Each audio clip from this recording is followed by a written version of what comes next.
Hello, എന്തൊക്കെയുണ്ട് വിശേഷങ്ങൾ? ഞാനിവിടെ ഒരു വെണ്ടയ്ക്ക മെഴുക്ക് വരട്ടിയാണ് ചെയ്യാൻ പോകുന്നത് കേട്ടോ. അപ്പോൾ അതിന് വേണ്ടിയിട്ട് പാനിൽ എണ്ണ ചൂടാക്കി കുറച്ച് കടുക് ഇട്ടിട്ടുണ്ട്. അതിന് ശേഷം കുറച്ച് ജീരകം.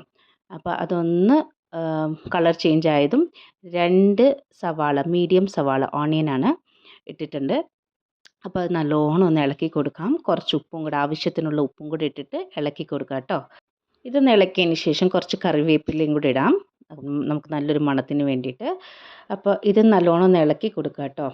അപ്പോൾ ഇന്ന് ഞാൻ ഒരു 2-3 ഐറ്റംസ് ചെയ്തിട്ടുണ്ട്. പക്ഷേ എല്ലാം കൂടെ ഒരു വീഡിയോ ആക്കാൻ പറ്റില്ല, വീഡിയോ ഭയങ്കര ലോങ് ആയി പോവും. അപ്പോൾ ഞാനത് സെപ്പറേറ്റ് ആയിട്ട് വീഡിയോ ആക്കി ഇടുന്നുണ്ട്.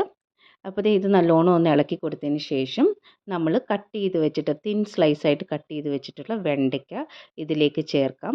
വെണ്ടയ്ക്ക എന്ന് പറയുമ്പോൾ തന്നെ അറിയാമല്ലോ, നല്ലൊരു വഴുവഴുപ്പും ഒരു ഗമ്മി ഫീലിംഗാണ് അല്ലേ. അപ്പം നമ്മളിപ്പോൾ ഒരു മസാല ഇടാൻ പോകുന്നില്ല, അൺടിൽ അതിൻ്റെ ആ പശപ്പൊക്കെ ഒന്ന് മാറി കിട്ടുന്നവരെ.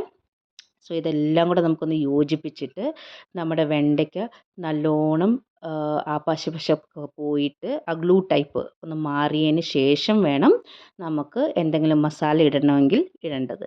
അപ്പോൾ ചെറിയ തീയിൽ വെച്ചിട്ട് ഇത് നമുക്ക് നല്ലോണം ആക്കി കൊടുക്കാം. അപ്പോൾ ഇതേ ഇവിടെ എൻ്റെ വെണ്ടയ്ക്ക നല്ലോണം ഫ്രൈ ആയി വന്നിട്ടുണ്ട്. അതിലേക്ക് ഞാൻ കുറച്ച് മഞ്ഞൾപ്പൊടി, ഒരു സ്പൂണ് മുളക് പൊടിയും കൂടി ഇട്ടിട്ടുണ്ട്. അപ്പോൾ അത്ര മതി, നമുക്ക് മെഴുക്ക് പുരട്ടിയല്ലേ.